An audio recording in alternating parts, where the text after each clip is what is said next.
مزيدا يا ربنا لك الحمد ولك الشكر كما ينبغي لجلال وجهك وعظيم سلطانك اللهم صل على سيدنا محمد الفاتح لما أغلق والخاتم لما سبق ناصر الحق بالحق والهادي إلى صراطك المستقيم وعلى آله حق قدره ومقداره العظيم. الفاتحة. الرحمن غير المغضوب عليهم ولا الضالين. أما بعد فيا عباد الله أوصيكم وإياي نفسي أولا بتقوى الله فقد فاز المتقون. تفضل. Bismillahirrahmanirrahim. Alladzi yasma'uka inna khurujal neraka itu ay maksudnya Allah apabila itu tapi bisyara mengatakan api wa ma'arada wa mengeluarkan dengan api al-fasl mutabikan bina ini dan dunia orang Nah. A'udzu billahi minasyaitonir rajim. Bismillahirrahmanirrahim. Innaha tarmi bi syararin kal qasr.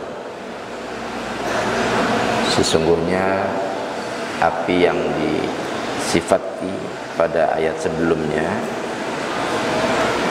akan diberikan kepada orang-orang yang tidak mempercayai Sang Khalik, tidak percaya kepada adanya surga dan neraka. Dijelaskan pada ayat 32 ini, innaha, bahwasanya adab yang disiapkan itu tarmi bisyararin, akan melemparkan. Asyarar itu bunga api atau yang keluar dari api kal qasri, sebesar istana, minal bina, dari bangunan, fi azmihi wa irtifaihi, bagaimana besarnya dan bagaimana pula tingginya, sangat amat besar. Samir. Ka'annahu qaya jumatun dengan kita jam'u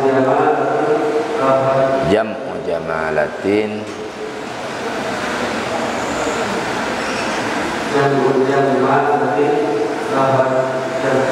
jama'atin untuk jamaah dari imarat, jamaah jamaah juga imarat ini adalah untuk jamaah dari jamaah.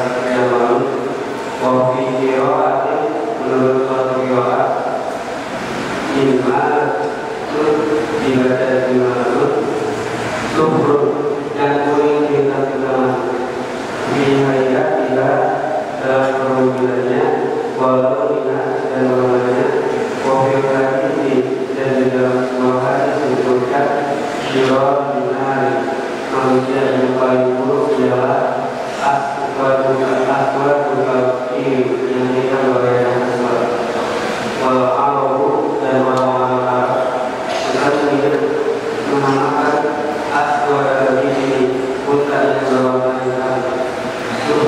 Sumber Syawi mengetahui bahwa adalah itu pendirian itu kalau warna hitamnya tidak boleh dengan warna kuning. Apabila tapi menurut pendapat yang lain sufrun fil ayat di mana bahwa betul dalam ayat ini surun adalah hitam lima nukiro karena alasan yang telah disebutkan tadi wakilah menurut pendapat yang lagi bermakna kulit lah, tetapi wakilah dapat terlihat yang terdapat adalah yang musyawarah untuk jamaah dalam terlihat wakilu yang artinya buruk atau jahat, al-qaru dan lafaz al-qaru artinya asal. Nah, ka'annahu jimalatun, api yang disiapkan itu seperti iringan-iringan onta yang begitu banyak. Jimalat itu jam'u jimalah, seperti kita dapati dalam kata hijarah. Ya ayyuhalladzina amanu qu anfusakum wa ahlikum narau waquduhan nasu wal hijarah. Hijarah itu jamak dari hajar. Hajarun, hajarani, ada ahjar, ada hijarah.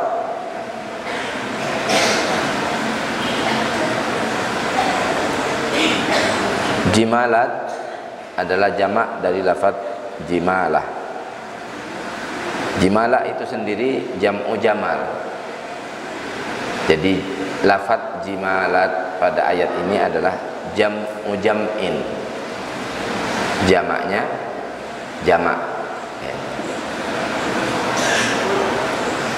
Wa fi qiraatin, dalam sebuah bacaan ada yang membaca jimalah, tidak pakai jamak. Sufrun, kuning. Fi hayatiha, baik bentuknya, walauniha ataupun warnanya. Wa fil hadis, dalam sebuah hadis, sirarun nar aswadu, ya. Gejolaknya api itu bisa sampai hitam, ya. Kalkir, alkir itu kalau bahasa kita mungkin ya aspal, ya. Aspal warnanya hitam, ya. Wal Arab, dan orang Arab tusammi sudal ibil, orang-orang Arab menamai onta hitam itu sufron, dengan ucapan kuning.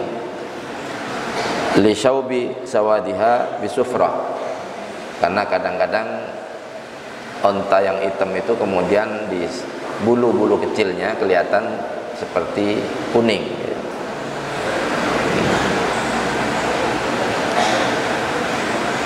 Fakila sufrun fil ayat bima'na sud. Nah, ada yang berpendapat bahwa lafaz sufr pada ayat itu bukan kuning tapi sud, hitam, ya. Lima dzukira sebagaimana sudah disebutkan tadi. Sedangkan syaror jamu syararah, wasyirar jamu syararah, jamu jam'in lagi, ya. Istamir.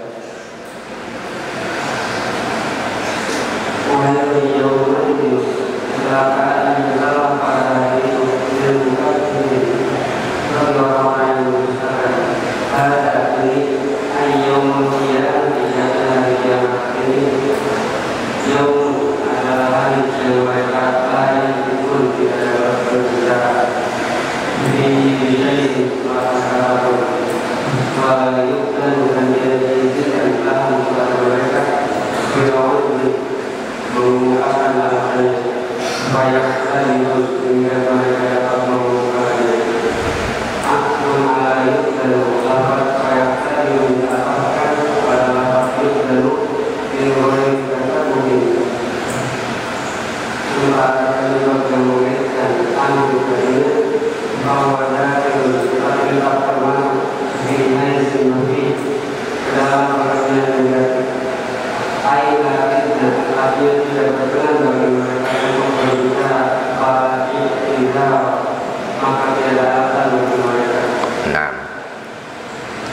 Diulang-ulang lafaz ancaman dari Allah, wailun yauma idzin lil mukadzibin.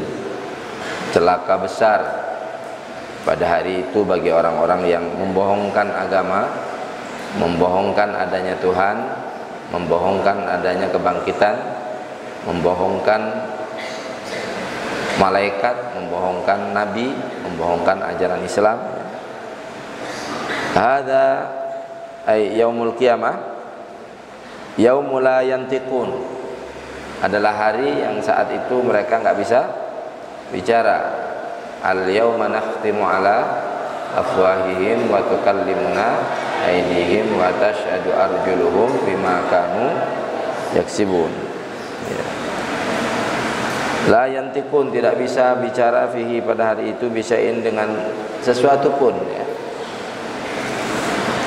Wala yu'dhanu lahum, juga tidak diizinkan, tidak diberi izin mereka untuk mengajukan alasannya, ya.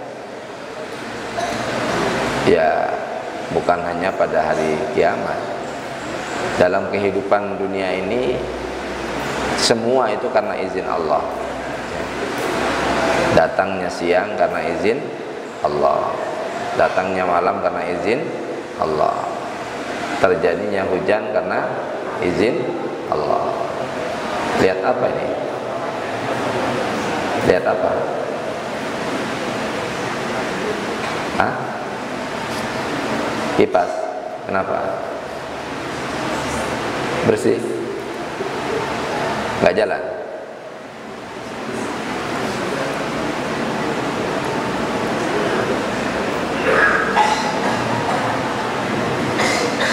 Karena tidak diizinkan, ya mereka nggak mengajukan alasan, ya, tidak mengajukan alasan. Saat itu yang bicara adalah amal kita. Hari kiamat yang bicara adalah kumpulan kebaikan kita. Hari kiamat yang bicara adalah tanaman yang pernah kita tanam dalam bentuk kebaikan. Orang yang nanam padi, tumbuhnya padi. Orang yang nanam jagung, tumbuhnya jagung. Orang yang nanam kebaikan, maka munculnya nanti adalah kebaikan. Antara lain disabdakan oleh Kanjeng Nabi dalam sebuah hadis, idza mata ibnu adama inqata'a amaluhu illa min thalathin, shadaqatin jariyatin aw ilmin yuntafa'u bihi aw waladin salihin yad'u lahu. Idza mata, apabila mati anak Adam, inqata'a, putus amaluhu, semua amalnya, illa, kecuali yang tidak putus ada 3 perkara. Pertama, sedekatin jariyatin, sedekah yang dikeluarkan dengan ikhlas di jalan Allah, ya, itu tidak akan sia-sia, ya. Ada contohnya banyak, ya, contohnya banyak. Antara lain membangun masjid, membangun madrasah, membangun jembatan, itu tidak akan sia-sia. Sedekatin jariyatin, atau seperti yang dicontohkan oleh Utsman bin Affan ketika membeli sumurnya orang Yahudi, yang sampai sekarang airnya termanfaatkan oleh orang banyak. Yang kedua, ilmin yuntafa'u bihi, ilmu yang bermanfaat. Antum mencari ilmu. Kenapa? Karena ilmu itu ibarat air. Air adalah sumber kehidupan, ya. Makanya kemarin beberapa waktu sampaikan kepada sebagian yang ngerasa tidak betah di pondok, ya. Kalian ini seperti menggali sumur, ya. Menggali sumur itu biasanya yang dicari apa? Air. Ketika kita menggali sumur dapat 3 meter, belum dapat air, sudah pindah ke tempat yang lain, meduk lagi. Dapat 4 meter belum dapat air, pindah lagi ke tempat yang lain. Atau hanya dapat capeknya, ya. Kalau ngeduk sumur, ya sampai dapat air lah, gitu. Nah, begitu juga belajar di pondok, ya. Fokus konsentrasi ya. Jangan konsennya hilang, tinggal relasinya saja ya. Betul-betul terfokus, difokuskan pikiran kita untuk mempelajari ilmu itu. Insya Allah ilmu yang kita pelajari akan menjadi ilmu yang manfaat. Untuk apa? Untuk melindungi keimanan. Karena iman saja belum cukup, maka Nabi Sulaiman dan Nabi Dawud menyatakan syukurnya kepada Allah setelah Allah memberikan ilmu kepada keduanya. Walaqad ataina Dawud wa Sulaimana ilma wa qala alhamdulillahilladzi faddalana ala katsirin min ibadihil mu'minin. Nabi Dawud dan Nabi Sulaiman bersyukur kepada Allah atas anugerah yang diberikan Allah dalam bentuk ilmu, melebihi orang yang hanya beriman saja tanpa ilmu ya. Jadi kuatnya iman itu karena ditopang dengan ilmu yang mengarahkan kita untuk melakukan amal soleh. Maka dalam Al-Quran selalu direndeng alladzina amanu wa amilus sholihat, karena memang pupuknya iman itu adalah amal soleh ya. Ketika kita berat untuk melakukan amal soleh, nah itu berarti imannya bermasalah, terutama subuh ya, musim hujan ini ya, terutama subuh. Ketika kita dipanggil Allah untuk melaksanakan sholat subuh, kepalanya berat, cangkengnya masih belum lempeng ya, matanya masih berat, nah itu pertanda ada iman kita sedang bermasalah ya. Jaddidu imanakum biqauli la ilaha il, perbaharui iman kita dengan banyak zikir, mengucapkan kalimat la ilaha illallah ya. Karena kalau iman sakit, kemungkinannya satu sembuh, kemungkinan yang lain bisa mati. Kalau iman mati, rugilah kita ya. Karena yang tidak rugi hidup di dunia ini hanyalah orang yang beriman. Wal asri innal insana lafi khusrin illal ladzina amanu wa amilus solihati wa tawasaw bil haqqi wa tawasaw bis sabr.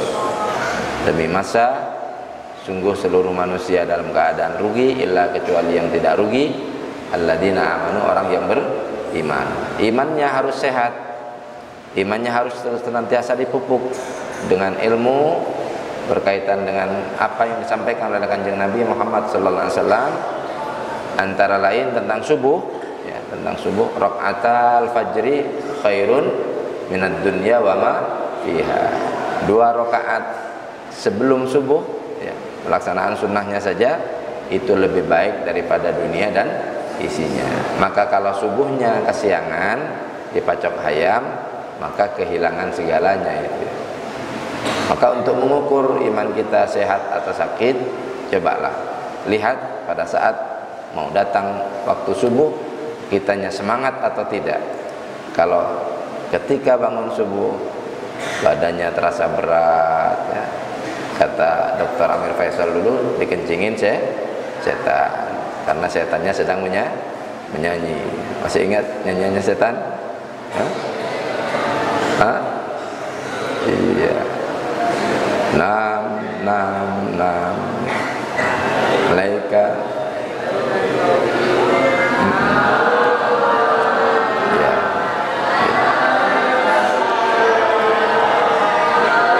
Ya, jadi anggapnya anunya masih panjang ya, malamnya masih panjang, kemudian tidur aja. Padahal orang tidur tuh nggak dapat apa-apa ya. Hanya dapat jauh di hati, dekat di mata. Belek. Nah, ya rugi. Kalau antum pengen mulia, kata mahfudzat yang dipelajari pada kelas 2 atau kelas 1 dulu itu, man talabal ula sahiral layali. Kalau pengen mulia banyak melek lah, melek. Berat matanya bi, melek bi. Coba berkaca pada ayam. Ayam itu kalau malam enggak nyenyak tidurnya. Perhatikan kalau punya ayam, enggak lama tidurnya itu. Padahal enggak pakai kasur ya, enggak pakai bantal, Kamu tidurnya sudah pakai kasur, pakai bantal, dibangunkannya Masya Allah kayak kebo mati. Hindari banyak tidur, karena orang yang banyak tidur itu akan keterajang banyak penyakit ya. Maka perbanyaklah bangun malam, insya Allah kalian dimuliakan oleh Allah Subhanahu wa ta'ala. Wallahu a'lam bishawab.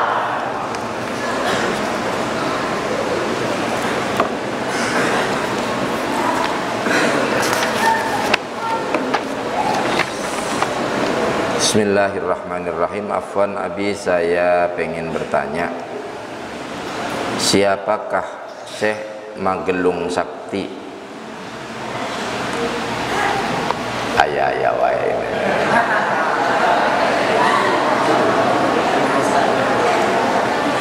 Dalam Babat Cirebon disebutkan bahwa Syekh Magelung Sakti itu salah satu muridnya Syekh Sunan Gunung Jati. Berasal dari negeri Syam. Maka waktu kecilnya dipanggil dengan Syarif Syam. Kemudian mempunyai keistimewaan dalam ilmunya. Dia biarkan rambutnya terjurai sampai panjang. Lalu rambutnya ini agar tidak terganggu pada saat latihan silat atau bertanding dengan orang lain, maka rambutnya digelung ya. Maka kemudian dikenal dengan Syekh Magelung.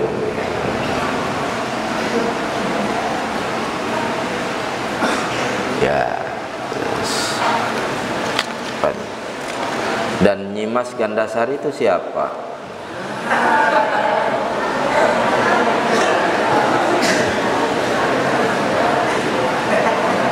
Saat itu katanya ya, ada seorang wanita yang sangat amat sakti, tidak ada yang bisa mengalahkan di Cirebon bagian barat. Kemudian dia sendiri mengumumkan, siapa yang bisa mengalahkan diriku, dialah yang akan menjadi pendamping hidupku. Nah, diadakan sayembara. Maka majulah Syekh Magelung ini. Ternyata banyak sekali gerakan-gerakan yang bisa melumpuhkan jurus-jurus yang selama ini dimiliki oleh Nyimas Gandasari. Sampai akhirnya Nyimas Gandasari berlindung kepada Syekh Sunan Gunung Jati, dan Syekh Magelungnya hampir akan menjotos si Nyimas Gandasari ini, hanya ditepis oleh Sunan Gunung Jati, kemudian dia terjatuh pingsan. Jadi dua-duanya tidak ada yang kalah, tapi kemudian oleh Sunan Gunung Jati dijodohkan ya.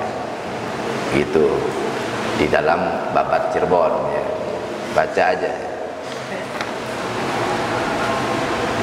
Afwan Abi, saya mau nanya, jika kita terjebak di perjalanan terus sholat, sudah mendekati waktu sholat, apakah boleh sholat di kendaraan tersebut? Kalau tidak ada alternatif lain boleh ya.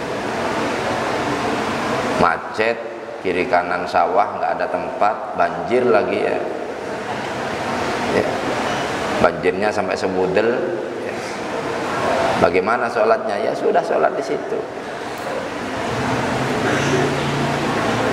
Malah dalam kitab Kifayatul Ahyar itu disebutkan, kalau ada seorang yang kehilangan pakaiannya karena mandi di sungai, boleh nyemplung ke sungai itu ya, agar tertutupi, tidak kelihatan auratnya.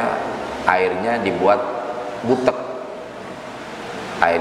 butek, kemudian menutupi badannya dengan air, sholat di situ. Hanya kasihan nanti kalau datang lele gimana itu.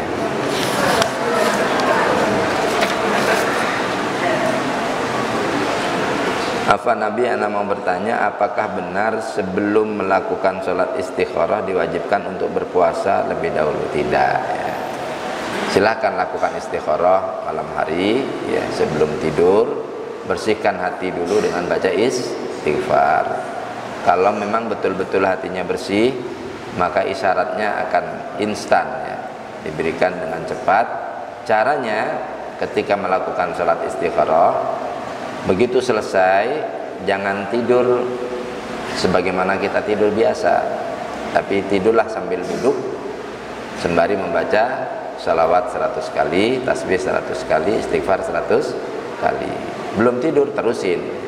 Insyaallah nanti isyaratnya betul-betul isyaratun ilahiyatun, isyarat dari Allah Subhanahu wa taala. Apakah boleh kalau puasa Daud itu udah puasa sunnah, besoknya puasa Daud? Enggak dilarang. Tapi prakteknya puasa Daud itu sehari puasa, sehari tidak ya. Bagus puasa Daud itu. Afwan Abi mau nanya, Kiai Haji Hasyim Asy'ari adalah pendiri Nahdlatul Ulama dan Kiai Haji Ahmad Dahlan adalah pendiri Muhammadiyah. Dua ajaran tersebut berlaku di Indonesia saja atau di seluruh dunia? Ini keliru ya. Muhammadiyah dan Nahdlatul Ulama itu organisasi ya, yang didirikan oleh Kiai Ahmad Dahlan pada tahun 1912. Kemudian Nahdlatul Ulama didirikan oleh Kiai Hasyim Asy'ari pada tahun 1936 ya. Itu sebuah organisasi untuk menggalang kekuatan melawan penjajah waktu itu. Kemudian dalam organisasi itu ada ajaran yang dilanggengkan sesuai dengan ciri organisasinya ya. Jadi Nahdlatul Ulama adalah organisasi, Muhammadiyah juga adalah organisasi ya. Apakah bisa anak membalas perbuatan ibunya selama ibunya mengasuh anaknya? Wah, nggak bisa tuh. Jangankan pengen membalas semua jasa ibu yang sama sekali tidak mengharapkan apa-apa dari anaknya itu. Kata Kanjeng Nabi terhadap seorang pemuda yang sudah membantu ibunya menggendong ibunya pada musim haji dari Madinah ke Mekah ya. Dari Mekah ke Arafah, dari Arafah ke Musdalifah, ke Mina, balik lagi ke Mekah digendong. Si pemuda ini kemudian menyatakan pada Kanjeng Nabi, apakah sudah pur aku membalas budi ibuku ya Rasulullah? Kanjeng Nabi meneteskan air mata. Nah, jangankan kamu akan membalas seluruh jasa ibumu, setetes air susu yang engkau minum dari putik susu ibumu belum tertebus dengan semua itu. Insyaallah.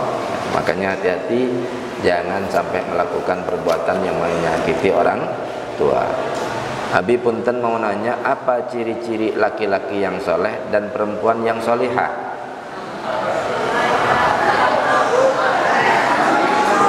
Ini sudah mulai 17 tahun ke atas ini.